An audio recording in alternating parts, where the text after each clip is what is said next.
Welcome back to the deep dive. Today, we're really digging into a pretty detailed strategy from Ripple engineer J. Ayo Akinyele. It's all about making the XRP Ledger, the XRPL, the go-to platform for serious institutional DeFi. Yeah, and it's a fascinating challenge he's tackling. It really is. The core issue, and Akinyele points this out clearly, is that institutions, well, they need the transparency you get with public blockchains, but at the same time, they absolutely require confidentiality for their transactions. They just can't have everything out in the open. Exactly. That's the tightrope walk. Akinyele's whole point is that you have to blend transparency of public blockchains with confidentiality. That's the quote. It's about solving that privacy paradox to attract those, huge institutional players. Okay, so let's unpack the solution then. How do they actually do it? Privacy, but also keeping things legal and auditable. Right. So the core technology here is zero knowledge proofs, ZKPS. It's pretty advanced cryptography. Basically, it lets you prove something is true without revealing the actual information behind it. Think confirming you're over 18 without showing your birth date. Okay. And Akinyele gives a great example. Know your customer, KYC. With ZKPs, the system can verify that, yes, this user completed KYC, they meet the rules, but their actual identity, it's never broadcast across the whole network. Got it. So that tackles a major headache for traditional finance looking at public chains. But doesn't this sound a bit like those private permission chains? They offer privacy too. It's a really good point, but the difference is crucial. Akinyele put it very directly. Without privacy, financial institutions cannot safely use public ledgers. Without accountability, regulators cannot sign off.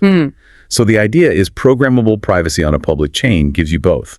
You get the confidentiality institutions need, but you keep the security and, well, the network effects of a public decentralized ledger. Okay, that makes sense. Privacy solves the why. What about the how? What actual technical changes are happening on the XRPL to support this kind of institutional scale? Well, there's been a pretty significant update with XRPL version 3.0. This isn't just a tweak. It actually builds a lending system right into the protocol layer itself. So things like pooled lending, underwritten credit lines, they become native functions of the ledger.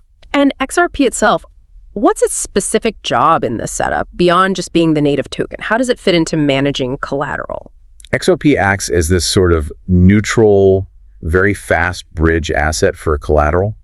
Because it settles so quickly, almost instantly, institutions can use it to manage collateral across different assets, different currencies, different tokenized pools without waiting days for settlement. It cuts down counterparty risk, settlement risk. Yeah. That's huge for institutional finance. Right, speed and reduced risk. Okay.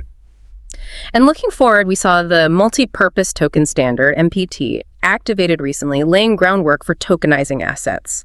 But the really big step seems to be planned for 2026. That's right. That's when confidential MPTs are expected. And this is absolutely essential for bringing high-value real-world assets, RWAs, onto the ledger. Think about things like private equity deals, complex debt instruments. Institutions simply cannot put the detailed ownership or valuation of those assets onto a public chain for everyone to see. Confidential MPTs are designed to wrap those assets in a layer of privacy, making institutional RWA tokenization actually feasible. It sounds like a lot of complex tech being rolled out quite fast, which I guess brings us to Akinyele's warning about growth, right? You can't just build features without thinking about stability. Absolutely. He's very clear on this. Scalability is critical, but it cannot come at the expense of security or decentralization. That's non-negotiable. One key part of managing this, especially with faster transactions, is the use of trusted execution environments, or TEEs. Hold on, TEEs. Can you break that down simply for us and, for the listener? Sure. Think of a TEE as like a secure vault inside the computer's processor. It's a hardware-isolated area where sensitive code can run, protected from the main operating system and, crucially, from observation. So you can perform sensitive actions like maybe matching orders or complex calculations off the main chain to keep things fast and prevent things like front-running without exposing the raw data. But wait, if you're running sensitive stuff off-chain in a T, doesn't that introduce a potential point of centralization? Isn't that kind of against the whole public ledger idea? That's the balancing act. Yes, the execution might happen in a T, but they're designed so the results or proofs of that execution are committed back to the main chain. So you still get the on-chain verification and accountability, but you gain the speed and the security needed for these more demanding institutional use cases. It prevents bad actors from gaming the system. Okay, so let's recap. We have ZKPs for privacy and compliance, TEs for secure off-chain processing, and the version 3.0 upgrades for native lending functionality. It really sounds like they're building a specific environment tailored for these big, risk-averse players. And the XRPL isn't starting from scratch here. It already handles, 1,500 transactions per second? That's way faster than something like Swift that banks use today. Exactly. And that existing performance and reliability is key. We've already seen, over $1 billion in institutional DeFi volume on XRPL testnets and related projects. Institutions are already experimenting, building trust. Equineal firmly believes the XRPL is, and I quote, uniquely positioned to bridge the trillions, literally trillions of dollars in assets that are expected to move onto blockchains. It's a bold vision, and when you factor in Ripple getting licensed by, I think it was 13 new regulators just this past year, well, it makes you think. So here's the final thought for you.